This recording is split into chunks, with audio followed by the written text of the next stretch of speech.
दोस्तों नमस्कार, स्वागत है एक बार फिर से आज की बड़ी और ताजा खबरों में। आपको बता दें कि किसान संगठनों ने दी आंदोलन को और तेज करने की चेतावनी। बोले कृषि कानूनों को रद्द करने के अलावा कोई भी चारा नहीं। वहीं ट्रैक्टर परेड को लेकर किसानों ने की है जबरदस्त तैयारी। सरकार को झटका देने के लिए प्लान भी तैयार। वहीं ममता बनर्जी ने उठाई 4 राजधानियों की मांग। बोली एक राजधानी क्यों 4 होनी चाहिए। वहीं कांग्रेस का सरकार पर बड़ा निशाना। बोले समाधान के लिए 56 इंच की छाती नहीं बल्कि सीने में दिल होना चाहिए। वहीं नरेंद्र मोदी के बाद प्रधानमंत्री पद के लिए दावेदार कौन, योगी आदित्यनाथ या फिर अमित शाह, जाने सर्वे में लोगों ने क्या दिया जवाब। वहीं कांग्रेस की बड़ी मांग। बोले अर्नब व्हाट्सएप मामले की जेपीसी जांच हो और तीनों कृषि कानूनों को तुरंत रद्द किया जाए। वहीं पीएम मोदी की मौजूदगी में मंच पर नाराज हुई मुख्यमंत्री ममता बनर्जी, भाषण देने से किया इनकार। वहीं भोपाल में कांग्रेस के मार्च पर पुलिस ने किया वाटर कैनन का इस्तेमाल, कई नेताओं को लिया हिरासत में। वहीं तेज प्रताप यादव के ट्वीट पर जेडीयू नेता ने ली चुटकी, कहा पता नहीं जी कौन सा नशा करता है।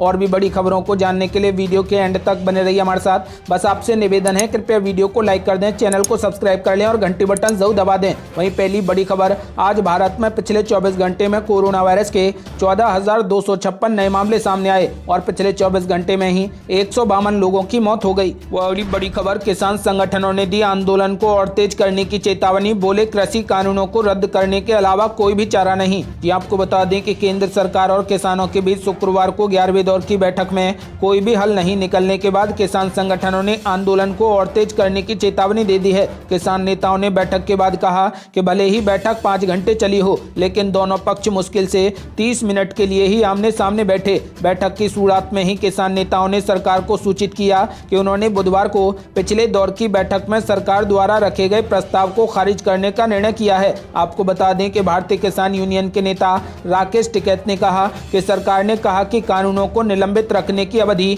2 साल तक विस्तारित की जा सकती है, लेकिन किसान संगठन तीनों कानूनों को पूरी तरह वापस लिए जाने तथा फसलों की खरीद पर एमएसपी की कानूनी गारंटी दिए जाने की अपनी मांगों पर कायम है। आपको बता दें कि किसानों ने सरकार को चेतावनी दी है कि कृषि कानूनों को रद्द करने के अलावा कोई भी चारा नहीं है, इसलिए जल्द से जल्द कानूनों को रद्द किया जाए। यदि कानूनों को रद्द नहीं किया गया तो आंदोलन को और तेज किया जाएगा। अगली बड़ी खबर, ट्रैक्टर परेड को लेकर किसानों ने की है जबरदस्त तैयारी। सरकार को झटका देने के लिए प्लान भी तैयार। ये आपको बता दें कि दिल्ली की बाहरी सीमा पर बैठे किसानों ने शनिवार को ट्रैक्टर परेड की जबरदस्त तैयारी शुरू की है। आपको बता दें कि पंजाब, हरियाणा और राजस्थान से हजारों की संख्या में ट्रैक्टर दिल्ली की सीमाओं पर पहुंचने लगे हैं। किसान नेताओं और केंद्र सरकार के बीच बातचीत बेनतीजा रहने के बाद अब सभी की नजरें 26 जनवरी की ट्रैक्टर परेड पर टिक गई हैं। दोनों ही पक्ष इस परेड को लेकर खास तैयारियों में जुटे हैं। सरकार चाहती है कि किसी तरह ट्रैक्टर परेड टल जाए, दूसरी तरफ किसान संगठन चाहते हैं कि ट्रैक्टर परेड हो। जो दिल्ली के भीतर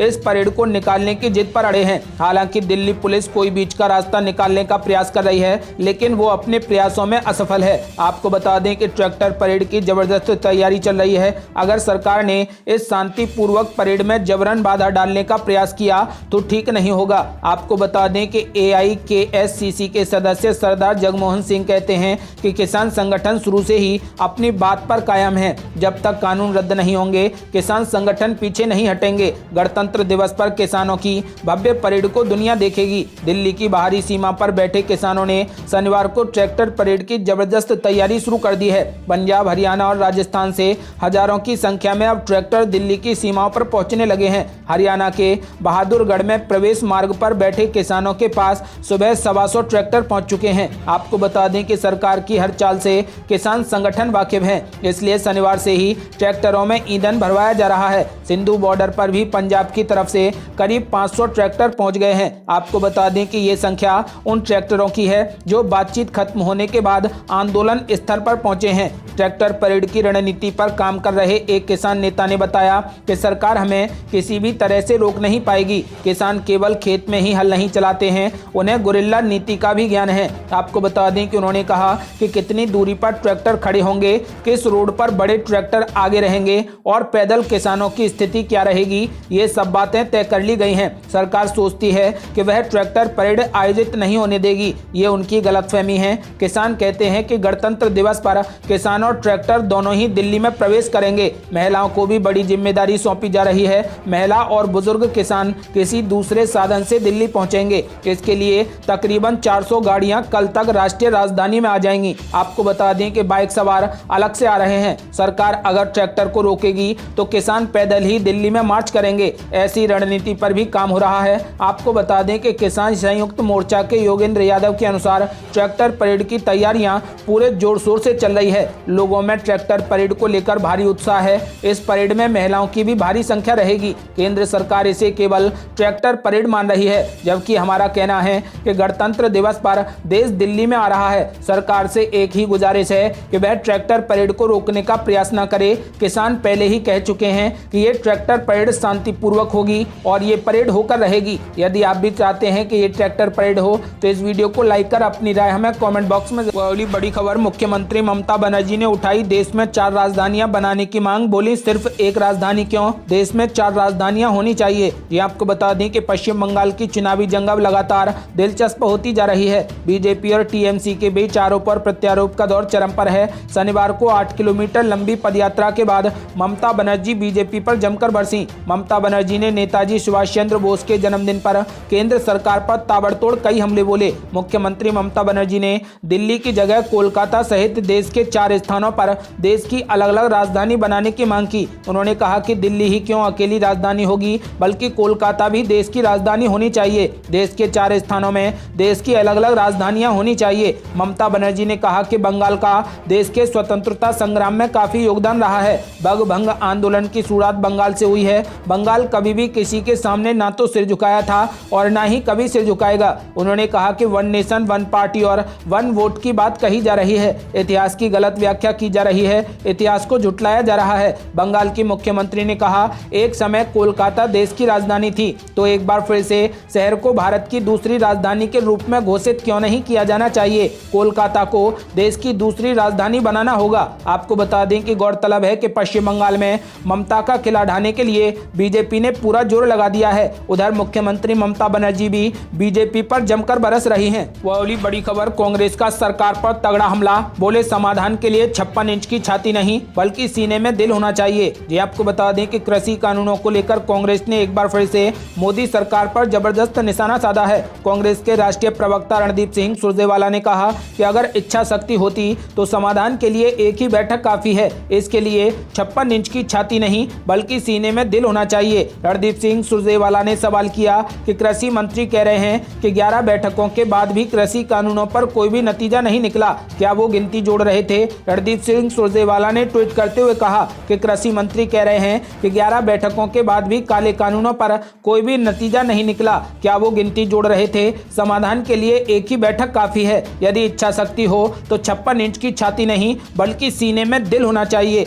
वह अगली बड़ी खबर, पीएम नरेंद्र मोदी के बाद प्रधानमंत्री पद के लिए दावेदार कौन, मुख्यमंत्री योगी आदित्यनाथ या फिर अमित शाह। जाने सर्वे में लोगों ने क्या दिए जवाब। ये आपको बता दें कि प्रधानमंत्री नरेंद्र मोदी की लोकप्रियता अभी भी उनके समर्थकों के सिर चढ़कर बोल रही है। अधिकांश लोग उन्हें ही देश का अगला प्रधानमंत्री बनते हुए देखना चाहते हैं। हालांकि उसके बाद जिस नाम पर लोगों ने भरोसा जताया है वो है उत्तर प्रदेश के मुख्यमंत्री और भारतीय जनता पार्टी के फायर ब्रांड नेता योगी आदित्यनाथ। इंडिया टुडे द्वारा हाल ही में किए एक सर्वे में ये बात सामने निकल कर आई है। सर्वे के मुताबिक पीएम मोदी की लोकप्रियता आज भी बरकरार है। 38% लोग उन्हें ही अगले प्रधानमंत्री के तौर पर पसंद करते हैं। उनकी तुलना में कोई भी और नाम सामने नहीं ठहर पा रहा। आपको बता दें कि सबसे चौंकाने वाली बात यह है कि उनके बाद अगर किसी को लोग पीएम देखना चाहते हैं तो वो है उत्तर प्रदेश के मुख्यमंत्री योगी आदित्यनाथ। आपको बता दें कि पीएम नरेंद्र मोदी के बाद लोग योगी आदित्यनाथ को पीएम बनना देखना चाहते हैं।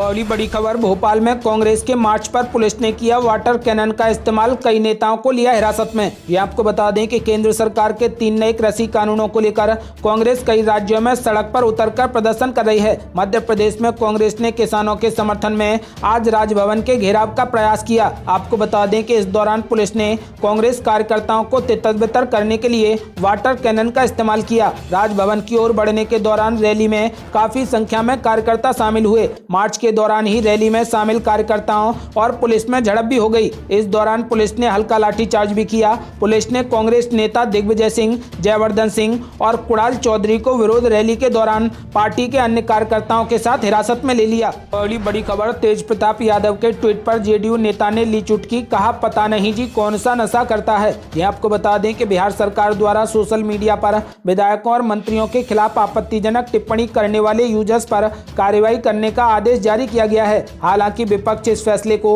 लगातार सरकार का तानाशाह रवैया बताते हुए मुख्यमंत्री नीतीश पर निशाना साध रहा है। शुक्रवार को जब सरकार का ये आदेश सामने आया तो हसनपुर विधायक तेज प्रताप यादव ने मुख्यमंत्री नीतीश कुमार पर तगड़ा हमला बोला। आपको बता दें कि तेज प्रताप यादव ने ट्वीट कर लिखा था कि पलटू राम को पलटू राम कहना भी अपराध की श्रेणी में आएगा। उसके इसी ट्वीट पर जेडीयू नेता और प्रवक्ता निखिल मंडल ने पलटवार किया है। निखिल मंडल ने तेज प्रताप के ट्वीट पर चुटकी लेते हुए कहा कि पता नहीं जी कौन सा नशा करता है।